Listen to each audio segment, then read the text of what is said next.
নমস্কার বন্ধুরা, সবথেকে দুঃখের বিষয় এই ছেলেটি পাহাড় থেকে আসছে ট্রিটমেন্ট করাতে মেডিকেল কলেজে।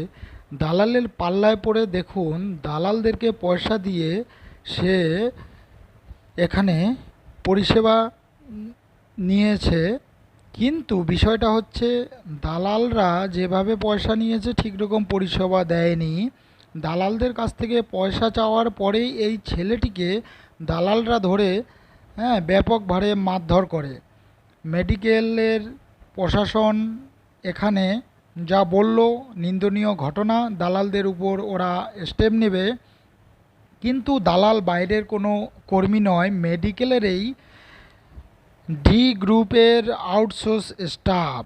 দেখুন, এই ছেলেটাও প্রতিবাদ করেছিল, চশমা পরা ছেলেটিও প্রতিবাদ করেছিল দালালদের বিরুদ্ধে। তারপরেই এই ছেলের উপর দালালরা চড়াও হয়।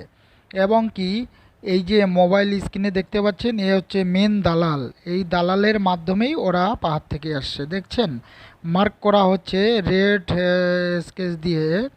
দেখুন, এখানে পুলিশ প্রশাসন পৌঁছে গেছে মেডিকেল কলেজে। দেখুন, দালালরা ছেলেটাকে মারার পর মানুষরা প্রতিবাদ করেছিল দালালদের উপর। সে কারণেই দেখুন, একটা মহিলা দালাল সহকারে ছেলেটাকে কিভাবে মারধর করছিল।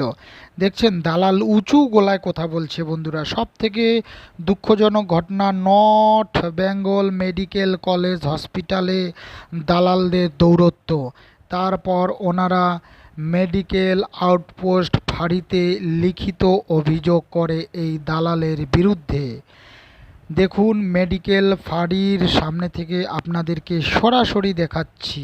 দেখুন, সাধারণ মানুষরাও এই পেশেন্টের দিকে হয়ে দালালদের বিরুদ্ধে প্রতিবাদ করতেছিল।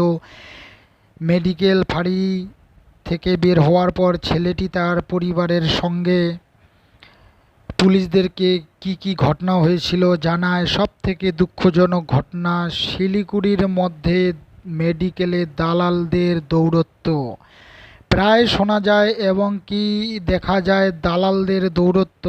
এই ভিডিওটি আপনারা বেশি করে ভাইরাল করে দেবেন, শেয়ার করে দেবেন পশ্চিমবঙ্গ স্বাস্থ্য বিভাগে, যাতে এই নিউজটি পৌঁছে যায়। বন্ধুগণ, আপনাদের কাছে আমার অনুরোধ, আপনারা বেশি বেশি শেয়ার করে ভাইরাল করে দিবেন এই নিউজটাকে। এই ছেলেটি একজন পেশেন্ট, পাহাড় থেকে আসছে মেডিকেল কলেজে, দালালদের হাতে আক্রান্ত।